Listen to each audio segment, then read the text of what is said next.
ಧರ್ಮಸ್ಥಳದ ವಿರುದ್ಧ ಅಪಪ್ರಚಾರ, ಸಿಬಿಐ ತನಿಖೆಗೆ ಶಾಸಕ ಸಿಮೆಂಟ್ ಮಂಜು ಒತ್ತಾಯ.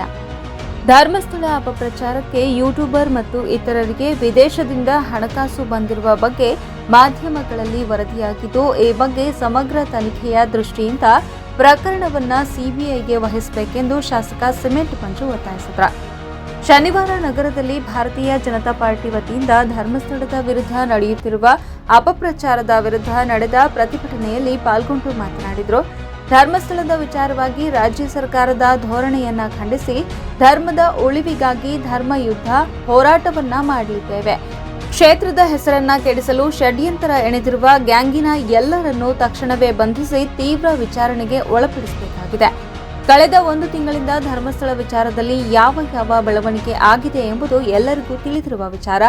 ರಾಜ್ಯ ಸರ್ಕಾರ ಧರ್ಮಸ್ಥಳ ವಿಚಾರದಲ್ಲಿ ತನಿಖೆ ನಡೆಸಬೇಕೆಂದು ಎಸ್ಐಟಿ ರಚಿಸಿದಾಗ ಅದನ್ನು ಸ್ವಾಗತ ಮಾಡಿದೆವು. ಈ ವಿಚಾರದಲ್ಲಿ ಸಮಗ್ರವಾಗಿ ಪಾರದರ್ಶಕವಾಗಿ ತನಿಖೆಯಾಗಬೇಕು. ಈಗಾಗಲೇ ಮಹೇಶ್ ಶೆಟ್ಟಿ ತಿಮ್ಮರೋಡಿ ಹಾಗೂ ಮುಸುಕುಧಾರಿಯನ್ನ ಬಂಧನ ಮಾಡಿರುವುದನ್ನು ಸ್ವಾಗತಿಸುತ್ತೇವೆ. ಅದರಂತೆ ಇಡೀ ರಾಜ್ಯ ಅಶಾಂತಿ ಕಾರಣರಾದ ಭಯೋತ್ಪಾದಕನ ರೀತಿ ವರ್ತಿಸುತ್ತಿರುವ ಯೂಟ್ಯೂಬರ್ ಬಚ್ಚ ಸಮೀರ್ನನ್ನ ಮೊದಲು ಅರೆಸ್ಟ್ ಮಾಡಿ ಹೆಚ್ಚಿನ ವಿಚಾರಣೆಗೆ ಒಳಪಡಿಸಬೇಕು. ಈ ಮೂಲಕ ರಾಜ್ಯದ ಜನರಿಗೆ ಕ್ಷೇತ್ರದ ವಿರುದ್ಧ ನಡೆಯುತ್ತಿರುವ ಷಡ್ಯಂತ್ರವನ್ನ ಬಹಿರಂಗಪಡಿಸಬೇಕು ಎಂದು ಒತ್ತಾಯಿಸಿದರು. ಪಟ್ಟಣದ ಹಳೆ ಬಸ್ ನಿಲ್ದಾಣದಿಂದ ಉಪವಿಭಾಗಾಧಿಕಾರಿಗಳ ಕಚೇರಿವರೆಗೂ ಪ್ರತಿಭಟನೆ ಮೆರವಣಿಗೆ ನಡೆಸಿ ಧರ್ಮಸ್ಥಳದ ವಿರುದ್ಧ ಅಪಪ್ರಚಾರ ನಡೆಸುತ್ತಿರುವವರ ವಿರುದ್ಧ ಸೂಕ್ತ ಕ್ರಮ ಕೈಗೊಳ್ಳಬೇಕೆಂದು ಎಸಿ ರಾಜೇಶ್ ಮೂಲಕ ಸರ್ಕಾರಕ್ಕೆ ಮನವಿ ಮಾಡಿದರು.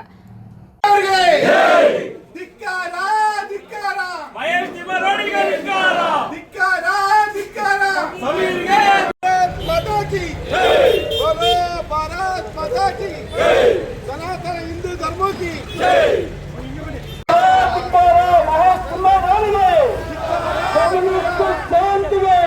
ವಿರುದ್ಧ ನಿರಂತರ ಅಪಪ್ರಚಾರ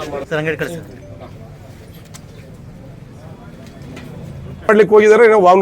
ಅವನಿಗೆ ಬೇಲಿದೆ, ಆಂಟಿಸೆಪ್ಟರಿ ಬೇಲಿದೆ ಅಂತೇಳಿ ಅವನ್ನ ಬಿಟ್ಟು ಕಳಿಸ್ಯಾರೆ. ನಾನು ಹೇಳೋದು, ಇಂಥ ಒಂದು ಕರ್ನಾಟಕದ 7 ಕೋಟಿ ಜನಸಂಖ್ಯೆ ಇರತಕ್ಕಂಥ ಈ ಒಂದು ಕರ್ನಾಟಕ ರಾಜ್ಯದಲ್ಲಿ ಹಿಂದೂಗಳ ಬಹುಸಂಖ್ಯಾತರಾದಂಥ ಹಿಂದೂಗಳ ಧಾರ್ಮಿಕ ಕೇಂದ್ರದ ಮೇಲೆ ಈ ರೀತಿ ಅಪಪ್ರಚಾರ ಮಾಡ್ತಿರ್ತಕ್ಕಂಥವ್ರ ವಿರುದ್ಧ ಸರ್ಕಾರ ಇಷ್ಟು ದಿವಸ ಆದರೂ ಕೂಡ ಸುಮ್ಮನೆ ಕೂತಿದೆ ಅಂದರೆ ನಿಜವಾಗ್ಲೂ ಕೂಡ ಸರ್ಕಾರಕ್ಕೆ ಶೇಮ್ ಆಗಬೇಕು ಅಂತೇಳಿ ಸಂದರ್ಭದಲ್ಲಿ ನಾನು ಹೇಳಲಿಕ್ಕೆ ಇಷ್ಟಪಡ್ತೇನೆ. ಯಾಕೆ ಅಂತೇಳಿದರೆ, ಹಿಂದೂಗಳು ಎಲ್ಲಿ ತನಕ ತಡ್ಕೊಂಡಿರ್ಬೋದು ನೋಡಿ, ಹೇಳಿ ನೋಡೋಣ. ಈಗ ನಿರಂತರವಾಗಿ ಹಿಂದೂ ಧರ್ಮದ ಮೇಲೆ ಈ ರೀತಿ ದಾಳಿ ನಡೀತಿರ್ತಕ್ಕಂಥ ಗೊತ್ತಾದ ತಕ್ಷಣ ಇವತ್ತು ಭಾರತೀಯ ಜನತಾ ಪಾರ್ಟಿ ಎಚ್ಚೆತ್ಕೊಂಡಿದೆ.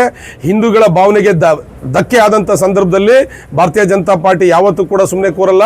ನಾನು ಸರ್ಕಾರಕ್ಕೆ ಒತ್ತಾಯ ಮಾಡ್ತೀನಿ, ಯಾರು ಇದರಿಂದ ಷಡ್ಯಂತ್ರ ಮಾಡಿರ್ತಕ್ಕಂಥ ಅವ್ನು ಎಷ್ಟೇ ದೊಡ್ಡವನಿದ್ರು ಕೂಡ ಅವನ್ನ ಬಂಧನ ಮಾಡಬೇಕು. ಇವತ್ತೇ ಕೂಡಲೇ ಬಂಧನ ಮಾಡಬೇಕು. ಏಕೆ ಅಂತೇಳಿದರೆ, ಒಬ್ಬ ಸಾಮಾನ್ಯ ಬಚ್ಚ ಅಂತೇಳಿದ್ರು ಕೂಡ ತಪ್ಪಾಗಲಾರ್ದು ಸಮೀರ್ ಅಂತಕ್ಕಂಥ ವ್ಯಕ್ತಿ ನಮ್ಮ ಹಿಂದೂಗಳ ಭಾವನೆಗೆ ಧಕ್ಕೆ ತರ್ತಕ್ಕಂಥ ಕೆಲಸವನ್ನು ಮಾಡಿದ್ದಾನೆ. ಅವನ್ನ ಬಂಧನ ಮಾಡಲಿಲ್ಲ ಅಂದರೆ ಭಾರತೀಯ ಜನತಾ ಪಾರ್ಟಿ ಯಾವುದೇ ಕಾರಣಕ್ಕೂ ಕೂಡ ಸುಮ್ಮನೆ ಕೂರಲ್ಲ. ಇದಕ್ಕೆ ಯಾರು ಹಣದ ಮೂಲದ ವ್ಯವಸ್ಥೆ ಮಾಡ್ತಾ ಇದ್ದಾರೆ. ಇವತ್ತು ಆಲ್ರೆಡಿ ಆ ಇನ್ನೊಬ್ಳು ಹೆಣ್ಮಗಳು ಕೂಡ ಏನು ನನ್ನ ಮಗಳು ಅಲ್ಲಿ ಸತ್ಲು ಅಂತೇಳಿ ಸ್ಟೇಟ್ಮೆಂಟ್ ಕೊಟ್ಟಿಲ್ಲ, ಅವಳು ಕೂಡ ಈಗ ಆಲ್ರೆಡಿ ಸತ್ಯನ ಒಪ್ಕೊಂಡು ನಾವು ಮಾಡಿರ್ತಕ್ಕಂಥ ತಪ್ಪು ಅಂತ ಹೇಳಿದ್ದಾರೆ. ಹಲವಾರು ಯೂಟ್ಯೂಬರ್ಸ್ಗಳು ಕೂಡ ನಾವು ಮಾಡಿರ್ತಕ್ಕಂಥ ತಪ್ಪು ಹಣಕ್ಕೋಸ್ಕರ ಮಾಡಿದ್ವಿ ಅಂತಕ್ಕಂಥ ಸ್ಟೇಟ್ಮೆಂಟ್ನ ಕೊಟ್ಟಿದ್ದಾರೆ.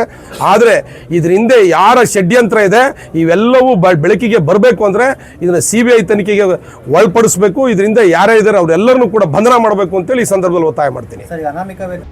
ಈ ಸಂದರ್ಭದಲ್ಲಿ ತಾಲೂಕು ಬಿಜೆಪಿ ಅಧ್ಯಕ್ಷ ಅಶ್ವಥ್ ವಳಲಹಳ್ಳಿ, ಬಿಜೆಪಿ ಜಿಲ್ಲಾ ಮಹಿಳಾ ಮೋರ್ಚಾ ಅಧ್ಯಕ್ಷೆ ನೇತ್ರಾವತಿ ಮಂಜುನಾಥ್, ನಗರ ಘಟಕ ಅಧ್ಯಕ್ಷ ಲೋಕೇಶ್, ತಾಲೂಕು ಯುವ ಮೋರ್ಚಾ ಅಧ್ಯಕ್ಷ ನಿಖಿಲ್ ಹಲಸುಲಿಗಿ, ತಾಲೂಕು ಮಹಿಳಾ ಘಟಕದ ಅಧ್ಯಕ್ಷೆ ಬಬಿತಾ ವಿಶ್ವನಾಥ್, ಮಂಡಲ ಪ್ರಧಾನ ಕಾರ್ಯದರ್ಶಿಗಳಾದ ಮಧು, ಅಗನಿ ಸೋಮಶೇಖರ್ ಸೇರಿದಂತೆ ಮಂಡಲ ಪದಾಧಿಕಾರಿಗಳು, ವಿವಿಧ ಮೋರ್ಚಾಗಳ ಪದಾಧಿಕಾರಿಗಳು ಸೇರಿದಂತೆ ಕಾರ್ಯಕರ್ತರು ಹಾಗೂ ಹಿಂದೂ ಪರ ಸಂಘಟನೆಗಳ ಕಾರ್ಯಕರ್ತರು ಉಪಸ್ಥಿತರಿದ್ದರು.